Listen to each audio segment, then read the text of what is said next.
நண்பர்கள் அனைவருக்கும் வணக்கம். இப்போ ரீசெண்டாக ஆர்பிஐயில் கோல்டு லோனுக்கான டேர்ம்ஸ் அண்ட் கண்டிஷன்ஸ் அப்டேட் பண்ணியிருக்காங்க. ஸோ என்னென்னு பார்க்கலாம். இதுக்கு முன்னாடி நீங்கள் நகை வைக்கிறீங்க அப்படின்னும் போது இந்த நகை உங்களுது தானா அப்படின்னு சொல்லிட்டு ரிசிப்ட் கொடுக்கணும், நீங்கள் எங்கே வாங்குனீங்களோ அதுக்கான ரிசிப்ட் கொடுக்கணும்னு சொல்லி கேட்டிருப்பாங்க. ஸோ இனி அது தேவைப்படாது. அதுக்கு பதிலாக இது உங்கள் நகை தான் அப்படின்னு சொல்லிட்டு நீங்கள் ஜஸ்ட்டு செல்ஃப் டிக்ளரேஷன் ஃபார்மில் சைன் பண்ணால் மட்டும் போதும். அதுவும் இல்லாமல் 2,50,000 ரூபாய் வரை நீங்கள் லோன் வாங்குறீங்க அப்படின்னா உங்கள் நகையோட மதிப்பில் 85% லோனாக கொடுக்கணும் அப்படின்னு சொல்லியிருக்காங்க. இதுவே 5 லட்ச ரூபாய் லோன் வாங்குறீங்க அப்படின்னா உங்களோட நகையோட மதிப்பில் 80% லோனாக கொடுக்கணும் அப்படின்னு சொல்லியிருக்காங்க.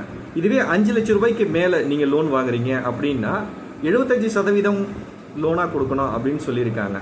ஸோ இது இல்லாமல் 2 லட்ச ரூபாய் வரை லோன் நீங்கள் வாங்குறீங்க அப்படின்னா எந்தவித சிபில் பார்க்காம லோன் கொடுக்கணும் அப்படின்னு சொல்லி அப்டேட் பண்ணியிருக்காங்க.